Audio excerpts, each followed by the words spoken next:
রাজধানীর ফিলিং স্টেশনগুলোতে এখন আর গাড়ির দীর্ঘ সারি নেই। জ্বালানি তেলের সরবরাহ ও দাম বাড়ানোর পরেই বদলে গেছে পাম্পের চিত্র। পাশাপাশি জ্বালানি তেল মজুত করার প্রবণতা কমাতে ফুয়েল পাসও ভূমিকা রেখেছে, যদিও পাস না থাকলে গ্রাহকদের বিড়ম্বনায় পড়তে হচ্ছে। দেশের প্রায় সব ফিলিং স্টেশনের চিত্র এখন একই। সব জায়গাতেই জ্বালানির সরবরাহ স্বাভাবিক। চোখে পড়েনি তেল নিতে এসে ঘন্টার পর ঘন্টা অপেক্ষায় থাকা ভোগান্তির চিত্র। চালক বা ক্রেতারা বলছেন, তেল নিয়ে যারা মজুদ বা সিন্ডিকেট করেছিল, ফুয়েল পাস হওয়াতে সেই সমস্যার সমাধান হয়েছে। সেই সঙ্গে দাম বৃদ্ধিতে তেলের সরবরাহ স্বাভাবিক রয়েছে বলে মত সাধারণ মানুষের। বর্তমানে পরিস্থিতি ভালো, কোনো পাম্পই কোনো যানজট নাই, কিচ্ছু নাই, কোনো লাইন নেই, কিছু নাই, যেখানেই যায় তেল নেওয়া যাচ্ছে।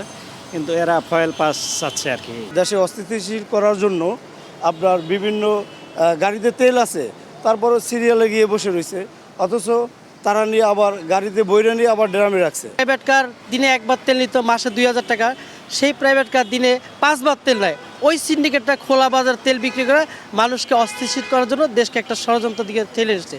কিন্তু আলহামদুলিল্লাহ তেলের দাম বাড়ছে, কোনো সমস্যা নেই, কিন্তু তেল পাচ্ছি। তবে ফুয়েল পাস না থাকায় তেল নিতে এসে সমস্যার কথাও বলেন কেউ কেউ। আর পাম্পের কর্মীরা বলছেন, এই পাস ব্যতীত কাউকে তেল দিচ্ছেন না তারা। এতে কিছু সংখ্যক ক্রেতারা সমস্যায় পড়েছেন, সেই কথাও স্বীকার করেন তারা। অনেকের স্মার্টফোনই নাই, তাগো তো অনেক ঝামেলা, আবার অনেকের কাগজপাতিতে ঝামেলা আছে, তারা তো আসলে তেল পাইতেছে না। এখন তো টাঙ্গি বইকে তেল নেয়, তেল নেয় 100 টাকা, 200 টাকা, 500 টাকা, এবার তেল নেয় না। আগে তেলটা কম পাইতাম, এখন বেশি পাইতেছি, এই শুধু। কিন্তু দাম তো আমরা যে দাম বাড়ছে আমরা ওই দাম দিয়ে আমরা আনতেছি। তালুকদার ফিলিং স্টেশনে গিয়েও তেল সরবরাহের স্বাভাবিক চিত্র দেখা যায়। এখানেও ফুয়েল পাস ছাড়া দেয়া হচ্ছে না জ্বালানি। কর্মীরা বলছেন, যাদের গাড়ির লাইসেন্স আপডেট রয়েছে তারাই ফুয়েল পাস পাচ্ছেন। গাড়ি যাদের আপ টু ডেট লাইসেন্স তারাই একমাত্র ফুয়েল পাস করতে পারতেছে, তাছাড়া কেউ পারে না। গভর্নমেন্ট পর্যাপ্ত পরিমাণে তেল সব পাম্পে দেওয়ার কারণে অন্যান্য জায়গা থেকে যেগুলো লোক আসে এখানে ভিড় করতো, সেই লোকগুলো অটোমেটিকই চলে গেছে। আমরা ওই চাহিদা অনুযায়ী তেল পেয়েছি আর কি, সংকটের আগের যে চাহিদাটা।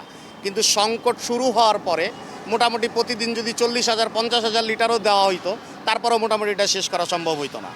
তো সংকটটাকে সংকুলন করানো যায় নাই, যেই তেলটা পাওয়া গেছে এটা দিয়ে আর কি। দাম বাড়লেও ভোগান্তি কমাতে সরকারকে সাধুবাদ জানাচ্ছেন তেল নিতে আসা ক্রেতা বা চালকরা। এদিকে ভিড় না থাকায় স্বস্তি ফিরে এসেছে পাম্পগুলোতে বলে নির্বিঘ্নে গাড়িতে তেল দেওয়া স্বাভাবিক হয়েছে বলে জানান ফিলিং স্টেশনের সদস্যরা। Rakib Hasan, one news, Dhaka.